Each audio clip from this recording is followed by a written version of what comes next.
মানুষ মারা গেলে নাকি 2 দিন পরে কেউ আর তাকে মনে রাখে না।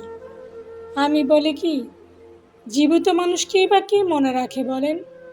আমি তো সেই নারীকে ভুলে যেতে দেখেছি যে তার যৌবনের পুরোটা সময় আর্থিকভাবে অসচ্ছল স্বামীকে নীরবে সাপোর্ট করেছে, শ্রম দিয়ে, নিজের শখ স্বপ্নকে বিসর্জন দিয়ে। সেই স্বামী যখন সচ্ছল হয়েছে তখন তার কাছে এই স্ত্রী পুরনো মনে হয়েছে, তার জায়গায় নতুন কাউকে বেছে নিয়েছে।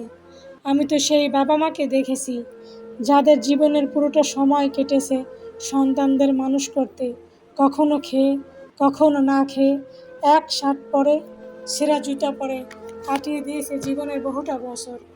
সেই বাবা মায়ের জায়গা হয়েছে কোনো এক বৃদ্ধাশ্রমে কিংবা কোনো এক অন্ধকার ঘরে, যেখানে কেউ খোঁজ নিতে আসেনি। আমি তো সেই প্রবাসীকে দেখেছি যে বছরের পর বছর প্রবাস জীবন কাটিয়ে দেশে ফিরে দেখে এতটা বছর যাদের জন্য হাড়ভাঙা পরিশ্রম করলো তারা তাকে ভুলে গিয়েছে, ছুঁড়ে ফেলেছে এমনভাবে যেন তার কোনো অস্তিত্বই ছিল না এতটা বছর। মরার পরে কেউ মনে রাখলেই বা কি এসে যায়? জীবিত থাকতেই তো কাছের মানুষকে ভুলে গিয়েছে আপনজনেরা।